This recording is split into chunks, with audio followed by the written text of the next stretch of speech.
እንዲያው ዛሬ ከነጋ ጀምሮ እስቲ እባክሽ ረጋ በይ። ዝም ይበሉኝ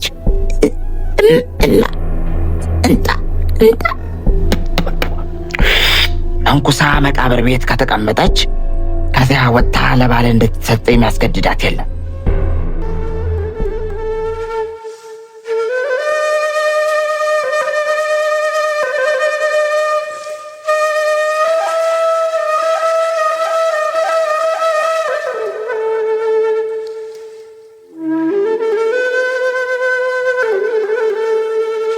ደመቀች ከመጥፋቷ በፊት ከተወለደችበት ሀገር ከእንዶዳም ኪዳነ ምሕረት ወጥታ የምታውቃቸው በአካባቢው ያሉትን ሀገሮች አማሬት ዮሐንስን፣ የደውና ማርያምን፣ የውያን ገብርኤልና የነሱ ሰበካዎች የሆኑትን አንዳንድ መንደሮች ብቻ ነበር። በዓመት በዓልና በሰርግ ወይም በሌላ የደስታና የጨዋታ ጊዜ የቅርብ ዘመድና ወዳጅ ልጅ አዋቂ ሳይባል ሁሉም በአንድነት ተሰብስቦ ደስታውን መካፈል ያገር ልማድ ስለሆነ ገና ከትንሽነቷ ጀምራ እንዲህ ባሉ የደስታና የጨዋታ ጊዜያቶች ከወላጆቿ ጋር እየሄደች እነዚህን ሀገሮች ደህና አድርጋ ታውቃቸዋለች። ከነዚህ ሀገሮች ሌላ የ4 ሰዓት ያክል መንገድ ርቃ 2 ወይም 3 ጊዜ ደብረ ማርቆስን አይታለች። በቃ ደመቀች ከስደቷ በፊት የምታውቀው ዓለም ይሄ ነበር። ከባሏ ቤት ተመልሳ ከወለደች በኋላ ከወላጆቿ ጋር ስትቆይ አማሬት ዮሐንስን ያክስቷ ቤት በርከት ያሉ የእድሜ ጓደኞቿ የሆኑ ልጆች ስለነበሯት እዚያ ዘውትራ ትሄድ ነበር።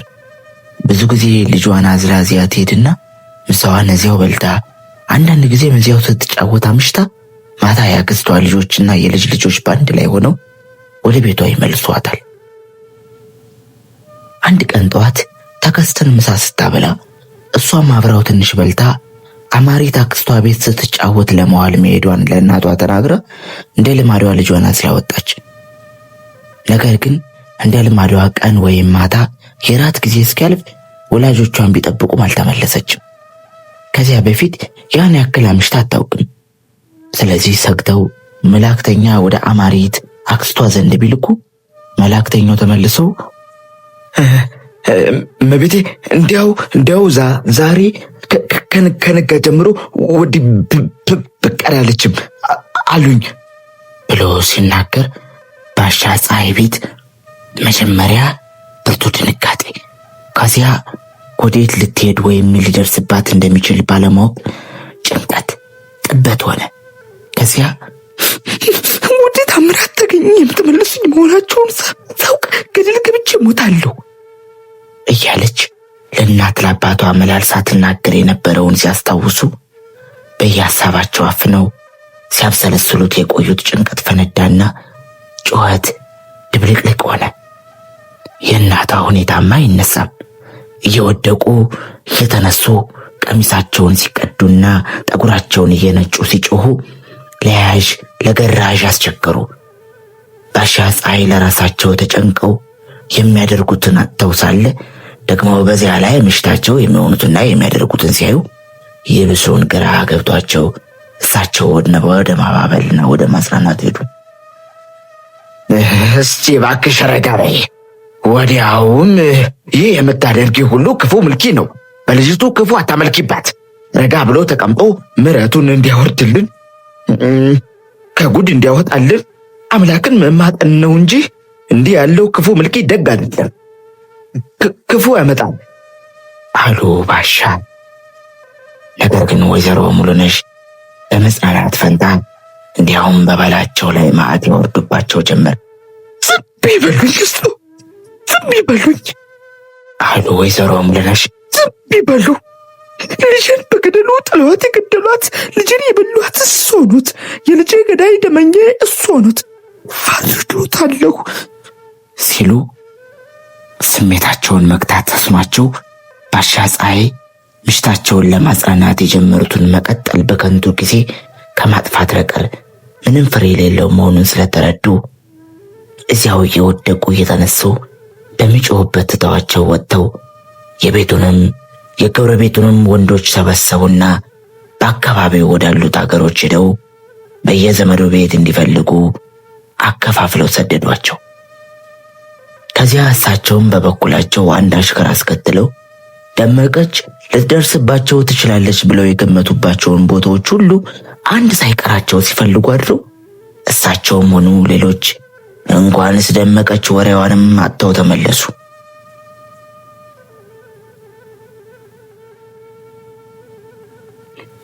የደመቀች አባት እንዲያ ሲዞሩ አድረው በተከታዩና በሁለተኛ ቀኖች ድካምና የእንቅልፍ እጦት ሳያሸንፏቸው ዘመድ ወዳጅ የተባለውን ሁሉ ይዘው የእንዶዶያምን፣ የማሬትን፣ የአዋያምና የፍንግረትን ገደል ሆነ ዱር አንድ ሳይቀር በረበሩ፣ መነጠሩ። ነገር ግን የደመቀችን አንዳች ምልክት አላገኙም። ደመቀች የውሃ ሽታ ሆነች፣ ደብዛዋ ጠፋ። በሦስተኛው ቀን ባሻ ፀሐይና ምሽታቸው ወይዘሮ ሙሉነሽ ፍለጋውም ለቅሶውም አድክሟቸው አዝሏቸው ሊያጽናኗቸው ከተሰበሰቡት ዘመዶቻቸውና ወዳጆቻቸው ጋር ተቀምጠው ቀጥሎ ምን ማድረግ እንደሚሻልና እንደሚቻል ሲወያዩ ታምራት ተገኘ መጣ ተባለ። ታምራት ምሽቱ የምትቀመጥባትን በቅሎ በጥልፍ ዕቃ አስጭኖ ቀሚስ አስለብሶ ፌት እየሳበ ልጁን የምታዝለዋን ሞግዚት ካባ ሳይቀር ልክ እንደ ወይዘሮ ማለፊያ ቀሚስና ኩታ ልብሶ በበቅሎ አስቀምጦ እሱ ብዙ ባለብረትና ጀሌ አሽከሮች አጅበውት በሰጋሮ ተቀምጦ እንዶዳም ሲደርስ ሁኔታው ሁሉ አዲስ ምሽት ለማግባት በሰርገኛ የታጀበ ሙሽራ እንጂ ተለይታው የቆየች ምሽቱን ወደ ቤቷ ለመመለስ የመጣ አይመስልም ነበር። እዚያ እንደደረሰ የደመቀችን እስከ ልጇ መጥፋት ሲሰማ ሊያምን አልቻለም። ከዚያ በፊት ምሽቱ ወደ ወላጆቿ ከተመለሰች ጀምሮ ከ2 ዓመት በላይ እሱ ራሱ የተመላለሰ ሽማግሎች እየላከም እንዲሰጡት ሲለምን ባሻ ፀሐይ እሺ የሚሉ እየመሰሉ አንዳንድ ጊዜም እሺ ካሉ በኋላ ልዩ ልዩ ምክንያት እየፈጠሩ ቃላቸውን ማጠፋቸውን ያውቃል። ስለዚህ አሁንም ጠፋች ያሉት እሷንና ልጇን ሸሽገው ላለመስጠት የፈጠሩት አዲስ መላ መሆኑን አምኖ በብርቱ ቁጣ እንደሚበቀላቸው እየማለና እየዛተ ባዶ እጁን ተመለሰ።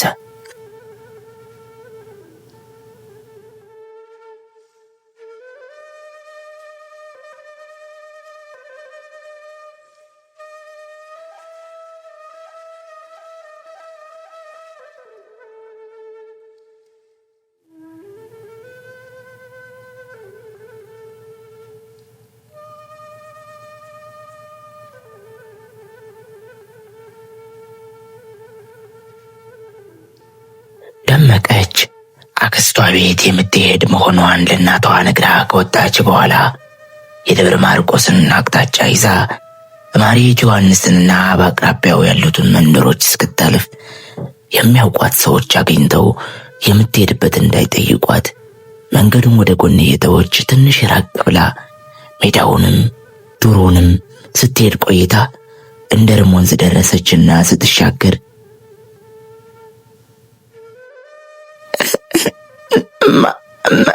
ዋዋ አለ ተከስተ። በሱ አማርኛ ዋዋ ውሃ ማለት ነው። ከመቸኮሏ የተነሳ ረስታ ምሳውን ስታበላው ውሃ አላጠጣችውም ነበር። እሻቢ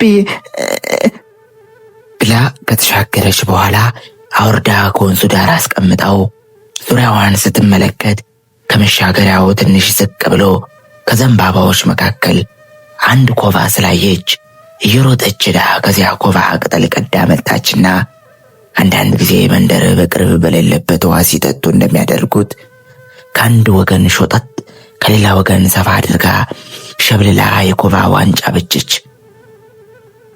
ለተከስተ በዚያ የኮባ ዋንጫ አንድ ጊዜ ጠልቃ ያጠጣችው በቃው። እሷ ግን ምንም እንኳን ራሷን ይሁን ሆዷን ወይም ማናቸውንም ሌላ አካሏን የታመመችው ባይኖር ከፍርሃቷና ከሀሳቧ መታወቅ የተነሳ ትኩሳት ስለነበራት እየደጋገመች ከልክ አሳልፋ ጠጣ ትንሽ እንኳ ሳታርፍ ቶሎ ልጇን አዝላ ጉዞዋን ቀጠለች። ነገር ግን የቸኮለችውን ያክል ብዙ ልትሄድ አልቻለችም።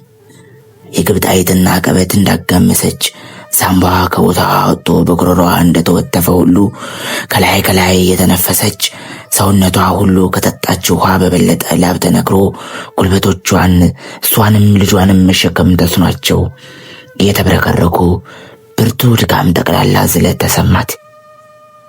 ወዲያው መንገዱን ትታ ወደ አንድ ቁጥቋጦ ውስጥ ገባችና ልጇን አውርዳ ፊቷ አስቀምጣ ላቧ ጠፈፍ እስኪልላትና ጠለቅ አድርጋ መተንፈስ ክትችል እግሮቿን ሰተት አድርጋ ዘርግታ በጀርባዋ ተኝታ ትንሽ አረፈች። እናቱ ስትተኛ ሲያይ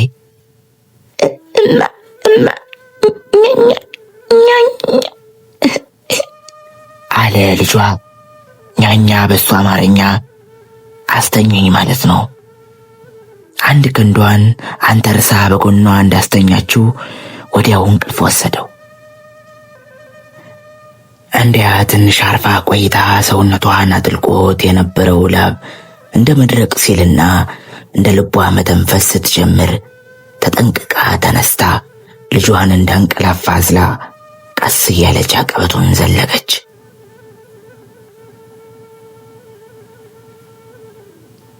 ከዚያ ገና በሩቅ ሰው ስታይ ወይም ያየሽ ሲመስላት መንገዱን ትታ በጎን ቁጥቋጦ ለቁጥቋጦ እየሄደች ከዚያም ቆም ብላ ትመለከትና እስከ ወዲያ ድረስ በመንገዱ ሰው አለመኖሩን ስታረጋግጥ መንገዱን ይዛ እየሄደች ከ4 ሰዓት ግፋቢል ለደካሞች እንኳ ከ5 ሰዓት የበለጠ የሚያስጌደውን መንገድ 7 ሰዓት ተጉዛ በ9 ሰዓት ደብረ ማርቆስ ደረሰች።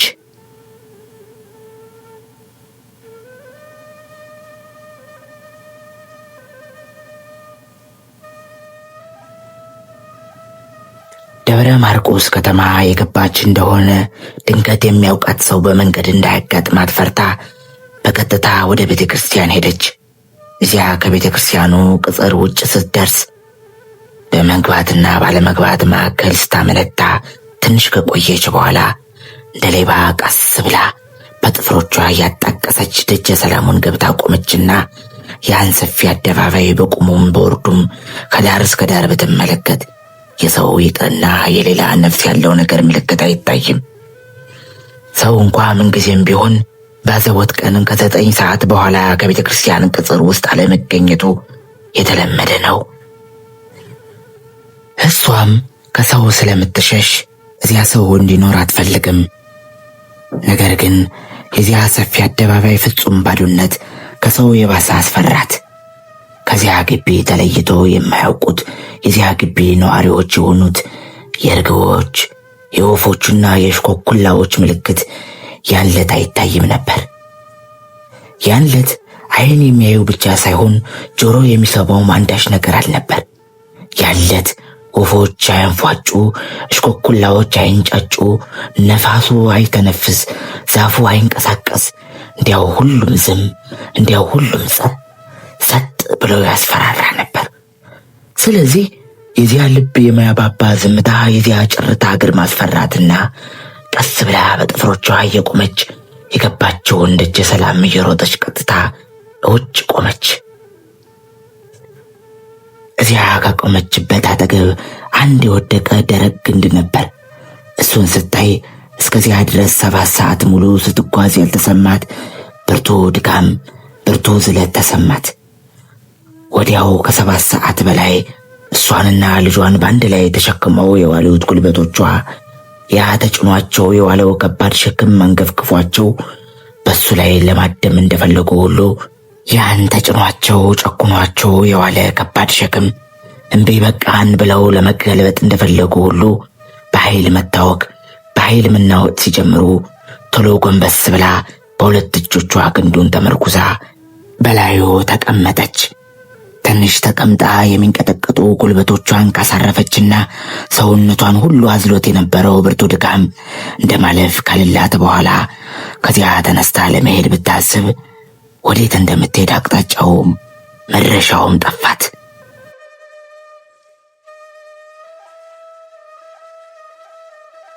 ከወላጆቿ ቤት ልጇን አዝላ ስትጠፋ መጥፋቷንም እንጂ ጠፍታ ወዴት እንደምትሄድና ምን እንደምታደርግ በሐሳቧ ያስቀመጠችው ነገር የለም። ደብረ ማርቆስ ከምታውቃቸው አገሮች ሁሉ የራቀ ስለሆነ በሱ በኩል አድርጋ የትም ቢሆን ምንም ቢደርስባት ደግሞ ከሱ ሩቅ ወደሆነ ሀገር ሄዳ አለመጥፋት ነው እንጂ ደብረ ማርቆስ የሽሽቷ መጨረሻ እንዲሆን አስባም አልመጣችም። የሽሽቷ መጨረሻ ዓላማዋ ከታምራት ተገኘ እጅ ማምለጥ ብቻ ነው። የዚያ የምትጠላውና እንደ ጣረ ሞት የምትፈራው የታምራት ተገኘ ክፉ መንፈስ እንዳሉት ክፉ ውሻ ጥርሱን አግጥጦ ሊይዛት አሰፍስፎ ኋላዋን ስለሚከተላት ስለሚያሳድዳት የሽሽቷ መጨረሻ ዓላማዋ ከሱ ማምለጥ ብቻ ነው። ከሱ ካመለጠች የትም ብትደርስም ምንም ቢደርስባትም በሱ እጅ ከመውደቅ የማይሻል ነገር የለም። ነገር ግን ከደብረ ማርቆስ ወዲያ እንኳንስ መልኩንና አቅጣጫውን በሙሉ ጎጃም ስሙን የምታውቀው ሩቅ አገር የለም። ስለዚህ ከዚያ ተነስታ የምትሄድበት ጠፍቷት ዝም ብላ በግንዱ ላይ እንደተቀመጠች ሐሳቧ በየአቅጣጫዋ ሲባክን እንጣ አለ ተከስተ። እንጣ አብይኝ ማለት ነው። ሻብዬ አለች ራሷን የሱ ራስ ወዳለበት ወደ ትከሻዋ ዙራ። ተከስተ እንደ ረም ወንዝ እንዳንቀላፋ ታዝሎ ብዙ መንገድ ከተጓዘ በኋላ ሲነቃ እናቱ አንድ ጊዜ በመንገዱ ከዚያ በቁጥቋጦ እንደገና በመንገዱ ከዚያ በድሩ ደግሞ እንደገና በመንገዱ በገባችና በወጣች ቁጥር የሚለዋወጠው አዳዲስ አካባቢ ከዚያ በፊት ከሚያውቀው ከባሻ ፀሐይ ግቢና በዙሪያው ካለው ጠባብ ዓለም የተለየ ስለሆነበት አስገርሞት ይሆን አስፈርቶት ዝም ብሎ ከመመልከት በቀር አንድ ቃል ሳይተነፍስ ነው የዋለው። እናቱ እዚያ ደረቅ ግንድ ላይ ተቀምጣ ካረፈችና አካባቢው ሁሉ በየደቂቃው መለዋወጡ ሲቀር የእሱም ስሜት ከሚለዋወጠው አካባቢ ጋር መለዋወጡን ትቶ አረፈ። ወዲያው ረሃብ ስለተሰማው እንጣ አለ። እንጣ አለ ሁለተኛ። የመጀመሪያው እንጣ ከተስፋ በቀር የሚበላ ነገር ስላላመጣለት እንደ ማልቀስ ቃቶት ሻብዬ ትንሽ ቆይ አለች ደመቀች። ትንሽ መቆየት የሚበላ ነገር ይፈጥርላት ይመስል ልጇ አርቦት ማልቀስ ሲጀምር አይዞ የኔ ጌታ ትንሽ ቆይ እያለች አባብላ ዝም እንዲል ካደረገችው በኋላ ከተቀመጠችበት ግንድ ተነስታ የምትሄድበትን አቅጣጫ መምረጥ ስለቸገራት ትንሽ ስታመነታ ቆየች። ከዚያ በቤተ ክርስቲያኑ እድሞ ጥግ ለጥግ ወደ ምስራቅ መሄድ እንደጀመረች ብዙ ሳትርቅ ዛፎች ጋርደዋት ሳታየው የቆየች እንደ መቃብር ቤት አየች።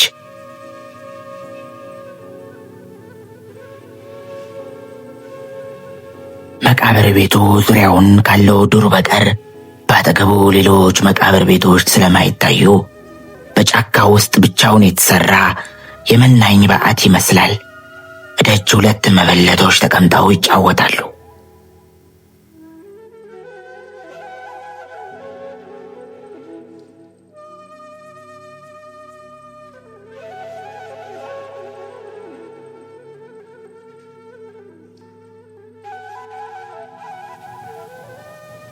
ሁለቱ መበለቶች እናታችንና እማሆይ ወለተ ኢየሱስ ተረጅና ረጂ ናቸው።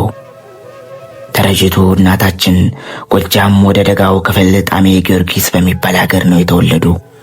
ወላጆቻቸው ገና በሕፃንነታቸው ስለሞቱባቸው መነኩሴት አክስታቸው በሴቶች ዘንድ ብዙ ያልተለመደውም ዜማን ቅኔም ያስተማሩ ሲያሳድጓቸው የባል ማግቢያ ጊዜያቸው ስላለፈ ከዓለማዊው መንፈሳዊውን ጥሪ ወደ መከተሉ አዘነበሉና የዓለም ስማቸውን ትተው በክርስትና ስማቸው እማሆይ አመተ ድንግል ተብለው መነኮሱ።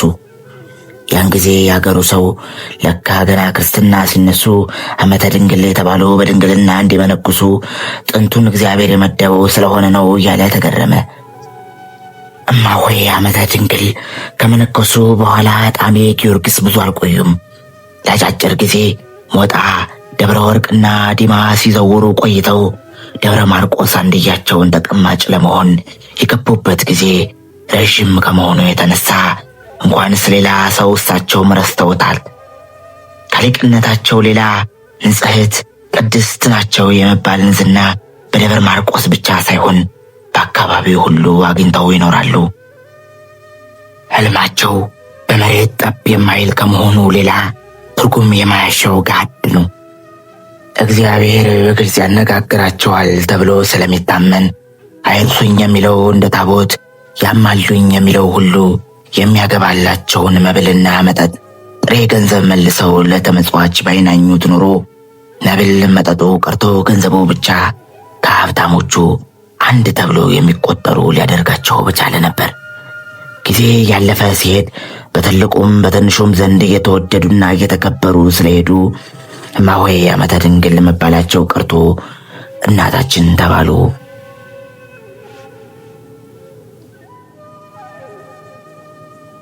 የእማሆይ ወለተ ኢየሱስ ምንኩስና ታሪኩ ሌላ ነው። ከመመንኮሳቸው በፊት ያለም ስማቸው ጥሩ ወርቅ አየለ ነበር። በሚበዛውን ጊዜ ንጉሥ ሲነግስ፣ ተራ ሰው ሲመነኩስ በክርስትና ስሙ መጠራት ልማድ ስለሆነ ሲመነኩሱ በክርስትና ስማቸው እማሆይ ወለተ ኢየሱስ ተባሉ። ወይዘሮ ጥሩ ወርቅ አየለ እዚያው ደብረ ማርቆስ ተወልደው አድገው ለአጫጭር ጊዜ 2 ባሎች እያገቡ ከፈቱ በኋላ የባል ማግባቱን ነገር ወዲያ ብለው ባለማዊነታቸው ስማቸውን አስጠርተው ይኖሩ ነበር። ዕድሜ ከቆየ መቼም ብልትና ይቀር። እየበለቱት ሲሄዱ ያ ያማረ የጋመረ መልካቸው እየደበዘዘ ዝናቸው እየቀዘቀዘ ሄደ። ኋላ ኋላ እንዲያውም ችላ ወደ መባሉ ወደ መረሳቱ ስለደረሱ አስበው አሰላስለው ባለፈው ለኖሩት ሕይወታቸው ስርየትን ወደፊት ለሚኖሩት ሕይወታቸው ሙሉ ረፍትን የሚያገኙ መንኩሰው መቃብር ቤት የተቀመጡ እንደሆነ ብቻ መሆኑን አምነው መነኮሱ። ልጆች ወይም እህቶችና ወንድሞች ሳልነበሯቸው በገንዘብ ሆነ በሌላ ንብረት የነበራቸውን ሀብት ለቅርብና ለሩቅ ዘመዶቻቸው አከፋፍለው ዘመዶቻቸውም እማሆይ እስካሉ ድረስ እህል ውሃና ልብስ ሲሏቸው የእምነት ቃላቸውን ሰጥተዋቸው እናታችንን እየረዱ መቃብር ቤት ሊቀመጡ ሄዱ። እናታችንና እማሆይ ወለተ ኢየሱስ በተዝካር በዝክር በክርስትና ቀን ከቤተ ክርስቲያን ከሚገኘው ሌላ ለእናታችን ከየቤቱ ለእማሆይ ወለተ ኢየሱስ ከዘመዶቻቸው ቤት ከሚመጣው መብልና መጠጥ የሚበዛው በየመቃብር ቤቱ ለሚኖሩ መነኮሳትና ደጀ ሰላም አድረው ለሚሄዱ መንገደኞች ነው የሚናኘው። እነሱ ዘንድ የሚቀረው እማሆይ ወለተ ኢየሱስ በቀን አንድ ጊዜ በ9 ሰዓት ግድም የሚበሉትና የሚጠጡት እንዲያ ለምንም መጠባበቂያ ብለው የሚያስቀምጡት ብቻ ነው። እናታችን መቼም ከቅዳሜና ከእሑድ በቀር ባፋቸው እንጀራ አይገባ። ከሰኞ እስከ ዓርብ ባቄላ ወይም ሽምብራ፣ በቆልት ተቀቅሎ ጎመን ምንም አይነት ቅባትና ጨው ሳይነካው እንዲሁ በውሃ ብቻ ተቀቅሎ እያፈራረቁ ነው የሚበሉት። ታዲያ ለሚያያቸው ሁሉ ፊታቸው ሁልጊዜ እሸት፣ ሁልጊዜ በጫጉላ ተቀምጣ የምትቀለም ሙሽራ እንጂ በጥሬና በቅጠል የሚኖሩ የመናኝ መነኩሴት ፊት አይመስልም። ደመቀች ያን ሳታየው የቆየችውን መቃብር ቤትና 2ቱን መበለቶች ድንገት ስታይ ቁሜ የሚል ትእዛዝ እንደሰማች ሁሉ እግሯ ሊራመድ የቃጣውን ቶሎ ገታ ቆመችና ዝም ብላ ወደ 2ቱ መነኩሴቶች ትመለከት ጀመር።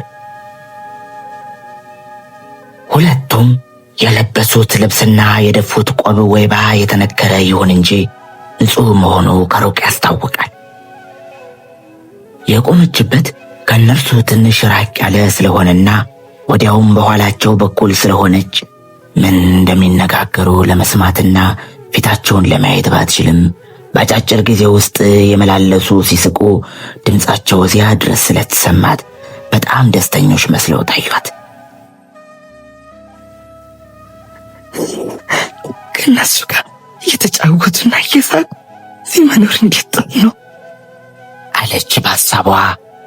ወዲያው ትንሽ ልጅ ሳለች ጀምራ የባሻ ፀሐይና የቤተሰባቸው የንስሐ አባት ቄስ መንግስቱ ከወላጆቿ ጋር በአንድ ላይ ቁጭ ብለው ጠላ እየጠጡ ሲጫወቱ ስለ ምናኔና ስለ መንኩስና የሚያወሩት በሐሳቧ መጣ። አንድ ሴት በድንግልናዋም ይሁን ወይም ከገባች በኋላ ባሏን ትታ ከመነነችና ገዳም ከገባች ወይም መንኩሳ መቃብር ቤት ከተቀመጠች ከዚያ ወጥታ ለባል እንድትሰጥ የሚያስገድዳት የለም። ከዚያ በኋላ ለራሷም አዛዧ እሷ ብቻ ናት። በብር የተገዛ አገልጋይ እንኳ ከመነኮሰች ነፃ ናት። የመነኮሰ በራሱ ነገሰ የሚባለው ለዚህ ነው ይላሉ አባ መንግስቱ። መንኩሰው ከዓለም የተገለሉ ማለት ገዳም ወይም መቃብር ቤት ገብተው የተቀመጡ ሁሉ በሌላ ባይሆን በራሳቸው ላይ አዛዦች እነሱ መሆናቸውን በምሳሌ ሲያስረዱ እናቷ ወይዘሮ ሙሉነሽ ሲበሳጩ ብዙ ጊዜ ካፋቸው የሚወጣ መንኩሶ መቃብር ቤት መቀመጥ ነው ባላቸው ትልቁም ትንሹም ጉድለቱን እየቆጠረ ሲጨቀጭቋቸው ወይም አሽከሮች ያዘዟቸውን እንደፈለጉት አድርገው ሳይፈጽሙላቸው ብስጭት ይሉና ምነው እኔቱ ሙሉነሽ ከአንድ ወገን እሳቸው ውሃ በቀጠለ ሲጨቀጭቁኝ ደግሞ ከአንድ ወገን እናንተን የምናልሽ ከመነግራችሁን መስሜያችሁን ይድፈነውና አንሰማ እያላችሁ ልብ ያስታቁስሉኝ እንዲሁ በሁለት ሰዓት መካከል ስጣጥን ከመኖር ሁሉ ስጣጥየው ቆቤን ደፍቼ መቃብር ቤት አልገባም። የባል ይሁን ያሽከር ወይም የሌላ ጣጣ እዚያ ተከትሎኝ አይመጣም እኮ። ይህን ሁሉ የተሸከምኩት ጣጣ ከራሴ አውርጄ ጥዬ መቃብር ቤት ገብቼ ብያፋለሁ ይላሉ። ስለዚህ ቄስ መንግስቱና የደመቀች እናት ወይዘሮ ሙሉነሽ እንደሚሉት ከሆነ ምናኔና ምንኩስና ለባሉ ለኑሮ ችግሩ፣ ለጭቅጭቁ፣ አረ ለስንቱ ዓለምን ለሚያስጠላው በሽታ ሁሉ ፍቱን አብነቶች የሙን መድኃኒቶች ናቸው። ደመቀች ያን መቃብር ቤትና ሁለቱን መነኮሲቶች እየተመለከተች እንደቆመች ስለ ምንኩስና ስትሰማው የኖሮችውን ሁሉ በአንድነት ተሰብስቦ በሐሳቧ መጣ። ይልቁንም ምንኩስና ተገዶ ለባል ከመሰጠት የሚያድን መሆኑን ቄስ መንግስቱ ብዙ ጊዜ ሲናገሩት የሰማቸው ከሁሉም ጎልቶ ለእዝነ ህሊናዋ ተሰማው። አንድ ሴት ባሏን ትታ ከመነኮሰችና መቃብር ቤት ገብታ ከተቀመጠች ከዚያ አውጥቶ ለባል የሚሰጣት የለም አለ የቄስ መንግስቱ ድምፅ ጆሮዋን እስኪያማት በጣም ጮሁ። በብር የተገዛች አገልጋይ እንኳ ከመነኮሰች ነፃ ናት አለ ድምፁ ደገመና ወዲያው ከሱ ጋር ተያይዞ ሌላ እስከዚያ ቀን ድረስ ተቀምጣ በሐሳቧ ተኝታ በልሟ ታይቷት የማያውቅ አዲስ ሐሳብ ድንገት ብልጭ አለባት። በመንኮስ ከመነኮሰች ለዚያ ለጨካኝ ባሏ ለታምራት ተገኘ አስገድዶ የሚሰጣት የለም። ከመነኮሰች ነፃ ናት አለ የቄሱ ድምፅ እየደጋገመ በጆሮዋ። እመነኮሳለሁ፣ ነፃ ነኝ አለች። እሷም ያሰበች እንጂ የተናገረች ሳይመስላት ድምጿን አሰመታ። ወዲያው ያ እንደ ክፉ ውሻ ያስሁሽ እያለ የሚያሳድዳት የታምራት ተገኘ ክፉ መንፈስ የቄሱ ፍርድና የእሷ ፉከራ እንዳባረሩት ሁሉ ከኋላዋ ሸሽቶ የጠፋ ከሱ ነፃ የሆነች መስሎ ተሰማትና ከደስታዋ ብዛት የተነሳ ልቧ ፈጥኖ እየመታ እግሮቿም እንደ ልቧ ፈጥነው እየተራመዱ ከመነኩሲቶች ፊት አቁመዋት አገኘች። ሁለቱ መነኩሲቶች ያችን ልትላክ የተጠራች ይመስል ሰተት ብላ ሄዳ አንድ ቃል ሳትተነፍስ ሰላምታ እንኳ ሳትሰጥ ከፊታቸው የቆመች እንግዳ ልጅ ሲያዩ ገርሟቸው ጨዋታቸውንም አቋርጠው ዝም ብለው ይመለከቷት ጀመር። ክፍል 3 ይቀጥላል። ሰብስክራይብ ያድርጉ።